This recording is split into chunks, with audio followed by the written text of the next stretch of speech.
નમસ્કાર, તમે જોઈ રહ્યા છો મંતવ્ય ન્યૂઝ અને સીધા સંવાદ સાથે હું આપની સાથે મહેન્દ્ર. તો આજે વાત કરી છે સ્માર્ટ સિટી કે જ્યાં સ્માર્ટ સિટી સુરતમાં અનરાધાર વરસાદથી 4 દિવસમાં 29 લોકોએ જીવ ગુમાવ્યા છે. મેગા બજેટ અને પ્રી મોન્સૂન કામગીરીના તમામ દાવાઓ માત્ર થોડા વરસાદમાં જ ધોવાઈ ગયા છે અને માત્ર વરસાદી પાણી નથી પરંતુ સુરતની જનતા અને વેપારીઓની આંખમાંથી નીકળતા આક્રોશના આંસુ છે. ઉધનાથી લઈ અને વરાછા સુધી દુકાનો અને ગોડાઉનમાં પાણી ઘૂસી જવાથી કરોડો રૂપિયાના ટેક્સટાઇલ અને હીરાના વેપારીને મોટો ફટકો પડ્યો છે. ત્યારે સામાન્ય જનતા કલાકો સુધી ટ્રાફિકમાં ફસાય છે, જ્યાં વાહનો બંધ પડી જતા હોય છે. ત્યારે આ બધા વચ્ચે સવાલ એ થાય છે કે આટલા વર્ષોથી શાસન કરતું મહાનગરપાલિકા તંત્ર આ સમસ્યાનો કોઈ કાયમી અને નક્કર ઉકેલ કેમ નથી લાવી શક્યું?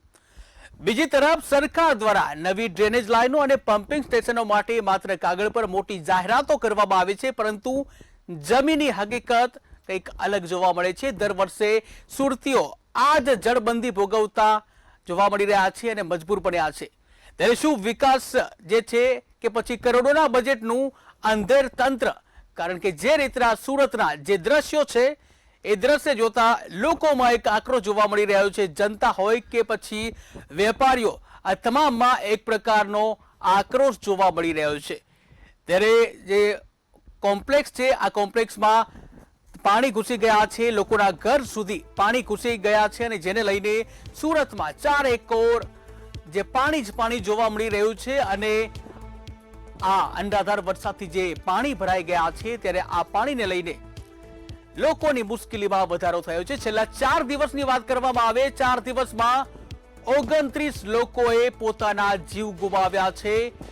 મોટાભાગના લોકોએ ડૂબી જવાથી જીવ ગુમાવ્યા છે. ત્યારે કેટલાક લોકોને કરંટ લાગવાની પણ ઘટના સામે આવી છે.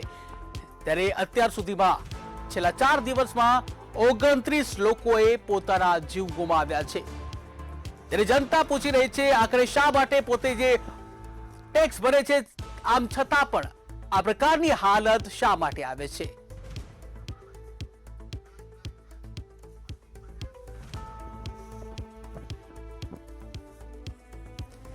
લોકોમાં એક પ્રકારનો આક્રોશ જોવા મળી રહ્યો છે. સુરતમાં વરસાદી આક્રોશ જોવા મળી રહ્યો છે. તેના સાથે જ આ મુદ્દે આપણે ચર્ચા કરવી છે અને આ મુદ્દે જ આપણી સાથે ચર્ચા કરવા માટે જોડાઈ ગયા છે સિનિયર પત્રકાર કૌશિક પટેલ અને પૂર્વ કોર્પોરેટર, કોંગ્રેસના પૂર્વ કોર્પોરેટર અસલમ સાયકલવાલા. આપ બંનેનું મંતવ્ય ન્યૂઝમાં સ્વાગત છે.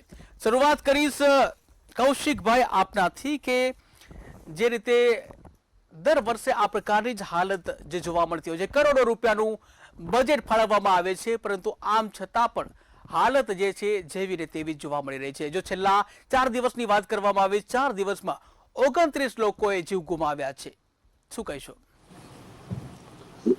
જી, વિકાસની ગેરંટી ચૂંટણી ટાઈમે આપતા શાસકો હાલમાં ખાડીપુર સંકટના કારણે લોકોએ જીવ ગુમાવવાનો વારો આવ્યો છે. ત્યારે શાસકોના જે વિકાસના દાવાઓ છે એ પોકળ સાબિત થયા છે. જે 4 દિવસ પહેલા વિકાસની વાતો કરતા કહેતા હતા કે આ વર્ષે ખાડીપુર નહીં આવે, 10 કરોડના બજેટની જોગવાઈથી ખાડી ડિલિસ્ટિંગનું કામ કરવામાં આવ્યું છે તેવા બણગા ફૂંકતા હતા.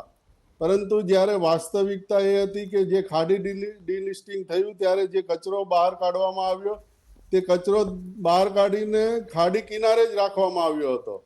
અને આ કચરાની ફરિયાદ મેં જાતે ઉધના ઝોન અને લિંબાયત ઝોનના ઝોનલ ચીફને કરી હતી કે આ ખાડી કિનારાનો કચરો વરસાદમાં પાણીમાં ફરીથી ખાડીમાં જશે.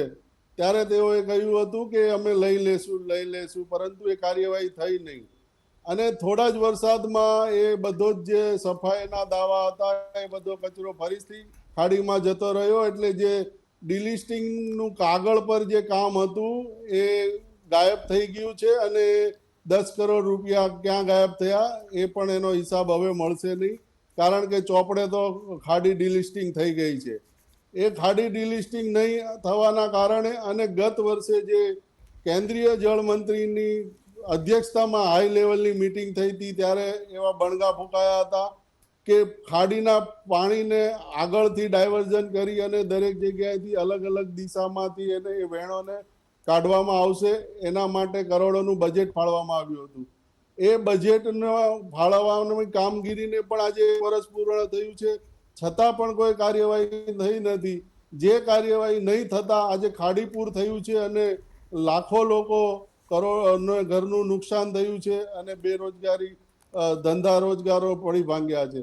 ત્યારે આજે સંકલનની મીટિંગમાં એ ધારાસભ્યો એવી વાતો કરે છે કે અમે 1 વર્ષથી અધિકારીઓ પાસે ફોલોઅપ લેતા હતા કે આપણે જે મીટિંગમાં સંકલનમાં જે કામો ખાડીપુરના નહીં આવવા માટે જે આપણે કાર્યવાહી કરવાની છે એનો રિપોર્ટ અમને આપો, રિપોર્ટ અમને આપો. 1 વર્ષ સુધી એમને પણ કંઈ યાદ આવ્યું નહીં અને આજે એકાએક જ્યારે ખાડીપુર આવ્યું અને લોકોના રોષનો ભોગ ના બનવું પડે એટલે અધિકારીઓ ઉપર દોષનો ટોપલો નાખી અને સંગીતા પાટીલે એવું સ્ટેટમેન્ટ આપ્યું કે અમે તો અવારનવાર અધિકારીઓ પાસે રિપોર્ટ માંગતા હતા પણ એ રિપોર્ટ અમને આપતા ન હતા. એટલે જો ખરેખર અધિકારીઓનો વાંક હોય તો તેમના પર તેમને ફોજદારી કાર્યવાહી કરવી જોઈએ. આજ સુધી આટલા દર વર્ષે આ એક જ ખાડીપુરની સમસ્યા આવે છે, લોકો હેરાન પરેશાન થાય છે, છતાં પણ અધિકારી કાર્યવાહીના નામે મીંડું છે, નથી ફોજદારી કાર્યવાહી થતી અને જેને તે સ્થિતિ દર વર્ષે જોવા મળે છે અને લોકો આવી જ રીતે હેરાન થાય છે. બિલકુલ અસલમભાઈ, આપના પાસે આવીશ કે જે રીતે જે કહેવાય કે સરકાર દ્વારા એવા દાવા કરવામાં આવે છે, યુદ્ધના ધોરણે કામગીરી કરવામાં આવે છે, આવા દાવા કરવામાં આવે છે, શું કહેશો? જો ભાઈ, આ ખાડીપુરની જે સમસ્યા છે સુરતની, એ કઈ પ્રથમવાર નથી બની અને ભલે આ વખતે 15 ઇંચ વરસાદ પડી ગયો હશે અને એના કારણે વધારે થઈ, પરંતુ આ સમસ્યા સતત વર્ષ 2020 થી વધી રહી છે દર વર્ષે. અને 2020 થી અત્યાર સુધી કોઈ એવો વર્ષ નથી ગયો કે જ્યારે ખાડીપુર સુરતમાં નહીં આવ્યું હોય. અને એ ખાડીપુરના માટે અસરગ્રસ્ત જે વિસ્તાર છે, સણિયા, હેમાદ, કુંભારિયા, સારોલી, પૂણાગામ, મગોબ ગામ, ડુંભાલ, લીંબાય, આ સમગ્ર વિસ્તાર પાણીમાં ગરકાવ થઈ જાય છે. છેલ્લા 7 વર્ષથી આ સમસ્યા છે. એના માટે સુરત મહાનગરપાલિકા અને સરકારની કમિટીઓ બને છે, સમિતિઓની મિટિંગ થાય છે. ગયા વર્ષે તો હાઈ પાવર લેવલની મિટિંગ થઈ કેન્દ્રીય મંત્રી CR પાટીલના અધ્યક્ષસ્થાને, અને કે આવતા વર્ષે આ પૂર નહીં આવે એના માટેની આપણે અત્યારથી કામગીરી કરીએ. પરંતુ આ ભારતીય જનતા પાર્ટીની ભ્રષ્ટાચારી નીતિ કે જે માત્ર કમિશન ખાવામાં રસ રાખતી હોય, લોકોના સમસ્યાનું કાયમી નિરાકરણ કરવામાં એમને કોઈ શોખ નથી, એ ભારતીય જનતા પાર્ટીના કુશાસક ભાજપના શાસકોએ પ્રી મોન્સૂન કામગીરીમાં પણ સાવ વેટ ઉતારી. એ પ્રી મોન્સૂન કામગીરીમાં એવી વેટ ઉતારી કે સુરતમાં 15 ઇંચ વરસાદ આવ્યો તો આજે ભાજપ એમ કે 15 ઇંચ 18 ઇંચ વરસાદ પડી ગયો એટલે સમસ્યા સર્જાઈ. 3.5 ઇંચ વરસાદ પડ્યો ને તોય સુરતના રોડને તોડી નાખ્યા, ઠેર ઠેર પાણી ભરાયા, જળબંબાકાર સ્થિતિ સર્જાઈ. ગયા વીકમાં 400 મીટર સુધીનો રોડ આખો નીકળી ગયો મોટા વરાછામાં. એ મીડિયામાં તમામમાં જાય, જોયા છે આપે. હું ત્યારે જ કીધું હતું કે જે દિવસે સુરત શહેરમાં 5 ઇંચ કરતા વધારે વરસાદ પડે એટલે મારું સુરત શહેર ઇટાલીનું વેનિસ શહેર બની જશે. આ ભારતીય જનતા પાર્ટીના પાપે ને કુદરતે 15 ઇંચ વરસાદ પાડી દીધો એટલે સુરતના હાલ બેહાલ કરી નાખ્યા. એનું કારણ કે પ્રી મોન્સૂન કામગીરીમાં સાવ વેટ ઉતારવામાં આવી હતી. પ્રી મોન્સૂન કામગીરી માટે જે સ્ટોર્મ ડ્રેનેજની સફાઈ થવી જોઈએ એ યોગ્ય રીતે સફાઈ થતી નથી. એમાંથી જે માટી કાઢવી જોઈએ, બિલકુલ છેલ્લા 5-6 વર્ષથી માટી કાઢવાનું તંત્રએ બંધ કરી દીધું છે અને જે તે મ્યુનિસિપલ કમિશનરો છે એ પણ એ બાબતે ધ્યાન આપતા નથી. જી અચ્છા, જે સ્ટોર્મ ડ્રેનેજની લાઈનના કનેક્શનો કે એમાં જે દબાણો હોય કે અંદર જે કંઈ હોય એ ક્લિયર સાફ કરે તો આ સમસ્યા ઓછી થઈ જાય, પરંતુ એ કોઈ તકેદારી રાખતું નથી. જે કોન્ટ્રાક્ટરને કામ આપવામાં આવે એ ભારતીય જનતા પાર્ટીને એટલો બધો ફંડ ફાળો આપ્યો હોય કે એની સામે અધિકારી કોઈ નૈતિક હિંમત હોતી નથી કે એને નોટિસ પણ આપી શકે. આજે ભલે આ દવા કે જે રોડ જેનાથી જે કોન્ટ્રાક્ટરના બેદરકારી હશે એની સામે કાયદેસર કાર્યવાહી કરતું કે એને બ્લેક લિસ્ટ કરશું. આ છેલ્લા 7 વર્ષમાં એક પણ કોન્ટ્રાક્ટરને આ પ્રી મોન્સૂન કામગીરીમાં કે વેટ ઉતારવામાં કે વરસાદમાં જે કઈ સમસ્યા સર્જાય એના માટે એક નોટિસ આપી હોય, બ્લેક લિસ્ટ કર્યું હોય, આર્થિક દંડ કર્યું હોય, ફોજદારી ગુનો દાખલ કરવો હોય અથવા કોઈ અધિકારી ઉપર એક્શન લેવા એવો એકે દાખલો નથી. પણ છે. દાખલા તરીકે આસિસ્ટન્ટ ઇન્જિનિયર હતા, એને સીધા એક્ઝિક્યુટિવ એન્જિનિયર બનાવવામાં આવ્યા. 40 લાખ 50 લાખ રૂપિયા ફંડ લે. આ પરેશ પટેલ જે અત્યારે શહેર ભાજપના પ્રમુખ છે એ જયારે સ્થાયી સમિતિના અધ્યક્ષ હતા એમને માત્ર વેપાર જ કર્યો ને આજે પણ શહેર ભાજપના પ્રમુખ તરીકે કોર્પોરેશનની સંકલન મિટિંગ હોય, અધિકારીઓને ચૂંટાયેલા જનપ્રતિનિધિઓમાં એમાં સૌ પ્રોટોકોલ વિના નફ્ફટની જેમ બેશરમની જેમ બેસી જાય અને બેસીને મીટિંગનું સંચાલન કરે. કેમ કરે? માત્ર કોન્ટ્રાક્ટરો પર પ્રભાવ પાડવા માટે. અસલમભાઈ 500 કરોડનું અસલમભાઈ 500 કરોડના રીડેવલપમેન્ટની જાહેરાત કરવામાં આવી છે. કોર્પોરેશનના કલમ 45 ના અધિકારીઓને લેવાની થાય તો એમના પર પ્રભાવ થાય કે ના, પરેશ પટેલનો વધારે ચાલે છે. જી અસલમભાઈ, જે અધિકારી તમને રૂપિયા આપીને પ્રમોશન લીધું હોય અસલમભાઈ, માટે તમારું સાંભળશે ને કામ કરશે. એ એના રૂપિયા કવર કરવા માટે ધંધો કરવાનો છે. આ છેલ્લા 7 વર્ષથી સુરત શહેરમાં આ થઈ રહ્યું છે.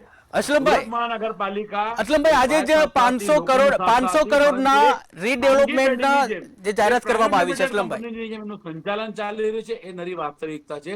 એના કારણે આ શહેર દર વર્ષે બદથી બદતર હાલત થાય છે. આ વર્ષે તો જે પાણીના પૂર આવ્યા, લોકોને આર્થિક રીતે ખૂબ મોટું નુકસાન કર્યું. વેપારીઓને ભયંકર નુકસાન થયું, નાના વેપારીઓને, કે જ્યાં ક્યારે કોઈ પાણી નહીં જતું હતું એવા વિસ્તારોમાં, એવા ઘરોમાં, એવા દુકાનોમાં, એવા શોપિંગ સેન્ટરોમાં જી અસલમભાઈ, ફરી આપના પાસે આવીશ. અસલમભાઈ, માત્ર ને માત્ર ભારતીય જનતા પાર્ટીના ભ્રષ્ટ શાસનના પાપે 30 લોકોના મૃત્યુ થયા છે. 30 લોકોના આ 3 દિવસમાં 30 લોકો પોતાની જાન આપી દે, જાન ગવાઈ દે. એક તરફ આપણે કે કુદરતી આફત, કુદરતી નહીં, આ ભારતીય જનતા પાર્ટીના ભ્રષ્ટાચારી પાપીઓએ કરેલી. જી અસલમભાઈ, ફરી આપના પાસે આવીશ. અસલમભાઈ, જી જી મોત થયા, બિલકુલ. જી અસલમભાઈ, તો ભારતીય જનતા પાર્ટી. જી અસલમભાઈ, આમનું ડિઝાસ્ટર મેનેજમેન્ટ અસલમભાઈ, ફરીથી આપના પાસે આવીશ. આપણે કૌશિકભાઈને પણ સાંભળીશું. અસલમભાઈ, આપણે ફરીથી તમારા પાસે આવીશ. કૌશિકભાઈને સાંભળે જાય છે, બે તરફ પાણી ભરાઈ જાય છે. ઉંમર વર્ષની 62, એનો દીકરો ફોન કરે છે ડિઝાસ્ટર. અસલમભાઈ, મારો અવાજ આવતો હોય તો આપ. જી અસલમભાઈ, ફરી આપના પાસે આવીશ. સાંજે 7 વાગે કલેક્ટર કચેરીને જાણ કરું છું, કલેક્ટરને જાણ કરું છું, ડેપ્યુટી કલેક્ટરને જાણ કરું છું. એમ છતાં એ વ્યક્તિને, એ આધેડભાઈના જી અસલમભાઈ, 18 કલાક પછી રેસ્ક્યુ કરવામાં આવે છે. આ ડિઝાસ્ટર મેનેજમેન્ટ આ સરકારનું કોઈ માનવતાની પડી નથી. જી અસલમભાઈ, કામ કરે છે. કલેક્ટર કચેરી હોય, મહાનગરપાલિકા કચેરી હોય કે પોલીસ તંત્ર હોય. અસલમભાઈ, બીજા પણ પ્રશ્ન છે આપણી પાસે. અસલમભાઈ, આપને રોકવા માંગીશ. અસલમભાઈ, આપને રોકવા માંગીશ. અસલમભાઈ, આપને રોકવા માંગીશ. જી અસલમભાઈ, ક્યારેક હું જાગૃત કરવું. અસલમભાઈ, તમે મારી વાત સાંભળતા હોય તો જી તમારો અવાજ પછી મારે મ્યુટ કરવો પડશે. અસલમભાઈ, તમે સાંભળતા નથી. નીતિ રીતે આ વખતે આ કર્યું છે. જી અસલમભાઈ, લાખો લોકો હેરાન પરેશાન થયા છે, મુશ્કેલીઓ વેઠી છે. આ નફ્ફડ ભાજપીઓ પોતાની વિવિધ સમિતિના ચેરમેન પદનું પદ ગ્રહણ કરવા માટે જલસા પાર્ટી કરતા. જી અસલમભાઈ, માનવતા મરી પરવાળી છે. બેશરમોની કોઈ જાતની શરમ નથી આ લોકોને. એટલે એમને શહેરની પ્રજાની કોઈ ચિંતા નથી. જી આપણે કૌશિકભાઈને સાંભળશું. જી અસલમભાઈ, ધર્મના નામે જીતી જવું છે. પછી તો બાજુની શેરી વાળાને ઓળખતો નથી. ભારતીય જનતા પાર્ટીના તમે સુરત મહાનગરપાલિકાના 30 વોર્ડમાં ફરો, એ કોઈ પણ અસલમભાઈ, પૂછો કે તારા વોર્ડનો ચૂંટાય. અસલમભાઈ, રીડેવલપમેન્ટમાં આજે 500 કરોડની જે જાહેરાત કરવામાં આવી છે ખાડીપુરને, કૌશિકભાઈ આપને હું પૂછવા માંગીશ કે જે રીતે આજે જે 500 કરોડની જાહેરાત કરવામાં આવી છે રીડેવલપમેન્ટની. જી કૌશિકભાઈ, સુરતમાં જેટલો વિસ્તાર જે ગંભીર રીતે નુકસાન થયું છે, નાના મોટા દુકાનદારો છે, ઘર જે ખાડી કિનારે જે સીમાડા, સરથાણા, મોટા વરાછા, મીઠી ખાડી કિનારે જે ગરીબ પરિવારો છે, તેમને જે નુકસાન થયું છે તે 500 કરોડના આંકડાથી એ નુકસાન ભરપાઈ નહીં થાય. એટલે દરેકના સર્વેમાં દરેકના ભાગે કેટલા ટકા રૂપિયા આવે છે એ જોવાનું રહેશે. કારણ કે પોદાર આર્કેડ જે સ્ટેશનની નજીકનું માર્કેટ છે, ત્યાં મોબાઈલ માર્કેટ છે, તેમાં એક દુકાનદારને 10-10, 15-15 લાખનું નુકસાન આવ્યું છે. તો 500 કરોડમાં તો એ કેટલું નુકસાન ભરપાઈ કરી શકશે. પરંતુ કહેવાનો મતલબ એ છે કે જો પાણી આવ્યા પહેલા પાળ બાંધે અને આ જ રૂપિયા જો ત્યારે વ્યવસ્થિત વપરાયા હોતે તો આજે આ કેશ ડોલની અને લોકોની હાઈ લેવી સરકારને ના પડતે. કારણ કે ખબર જ છે ખાડી કિનારે કેટલું એક્રોચમેન્ટ છે, નકશા પર છે, બેફામ ગેરકાયદેસરો બાંધકામો છે, છતાં પણ પાલિકા આ બાંધકામોને ડિમોલિશ કરતું નથી. કારણ કે મોટા મોટા ઉદ્યોગપતિઓના પ્રોજેક્ટ છે. ડિંડોલીમાં તો ખાડી ઉપર એક દીપદર્શન સ્કૂલ બની ગઈ છે, જેના કારણે પહેલીવાર ત્યાં ડિંડોલીમાં પણ જે સ્થાનિકો છે તેના ઘરોમાં 5-5 ફૂટ પાણી ભરાઈ ગયા છે. એટલે સરકારની નીતિ અલગ છે, અને પછી જો પૂર આવ્યા પછી જો આવી 500 કરોડની સહાય આપે અને લોકોની વાહવાહી લૂંટવા નીકળે એ તો એ 500 ખૂબ કરોડ જ શરમજનક રીડેવલપમેન્ટ છે. ના નામે છે. રીડેવલપમેન્ટ 500 કરોડ છે એ સહાય નથી, રીડેવલપમેન્ટ છે. અને રીડેવલપમેન્ટ જી, છે, કેશડોલ છે, એ બધી સહાય સર્વે બધું જ આમાં છે સાહેબ. બિલકુલ. અને કેટલાક ગેરકાયદેસર જે દબાણો છે જેના લઈને પાણી ભરાય છે એ પણ દૂર કરવામાં આવનાર છે, એવી પણ વાત કરવામાં આવી છે. એ તો ગત વર્ષે હાઈ લેવલ મીટિંગમાં બધા જ નકશાઓ મંગાવવામાં આવ્યા હતા, કેટલું એન્ક્રોચમેન્ટ છે. ત્યારે તો યુદ્ધના ધોરણે એવું લાગતું હતું કે આ એક જ મહિનામાં ખાડીપુરના બધા દબાણો રાતોરાત દૂર થઈ જશે અને જે કુદરતી જે ખાડી હતી એ આપણને જોવા મળશે. પરંતુ વાત ગઈ જ્યારે ખાડીપુરનું સમસ્યા સોલ્વ થઈ જાય છે અને લોકો ભૂલી જાય છે, એટલે શાસકો પણ એ વાતને ભૂલી જાય છે કે સુરતની પ્રજા ખાડીપુરથી પીડિત છે. જો ખરેખર શાસકોને આ ખાડીપુરનો મુદ્દો એટલો ગંભીર લાગતો હતો તો આ એક વર્ષમાં તો એટલું કામ થઈ જવું જોઈતું હતું. આ ગઈ વર્ષ કરતા તો 10 ગણું પાણી આ ફરવા આવ્યું છે ખાડીપુરમાં. તો પછી આ ખાડીપુરના નામે જે રોટલા શેકાય છે એ શા માટે? કામગીરી જ ના કરવી હોય તો બધી આ મીટિંગો, આ પૈસા ફાળવવાના, રીડેવલપમેન્ટના નામે ફંડો ફાળવવાના, તો એ ક્યાં જાય છે? અને બીજી વાત કે જ્યારે સ્ટેન્ડિંગ કમિટી, આજે જ પૂર્વ કોર્પોરેટરે પરેશ પટેલ ઉપર આક્ષેપ કર્યો છે કે જે તે સમયે તેઓ સ્ટેન્ડિંગમાં હતા ત્યારે એક ગ્રીન ડિઝાઇન નામની કંપનીને કોન્ટ્રાક્ટ આપ્યો હતો, અને જે ડિઝાઇન, જે નવો વિસ્તાર છે ત્યાં ડ્રેનેજ અને ખાડીના જે કામોની ડિઝાઇન કરવાની છે, એ જે એજન્સીને કામ આપ્યું હતું એ એજન્સીએ તમામ નવો વિસ્તારનું પાણી પણ આ જ ખાડીમાં, કેપેસિટી નથી છતાં પણ ખાડીમાં ડાયવર્ટ કર્યું છે. એટલે જે પાણી હતું એના કરતાં પણ નવા વિસ્તારનું પાણી વધ્યું. જે ખાડીનું પાણી લઈ નહોતું શકતું સુરતનું પાણી, એમાં બીજું 10 ગણું પાણી આવ્યું. તો ખાડીપુરની સંભાવના તો વધતી જાય છે.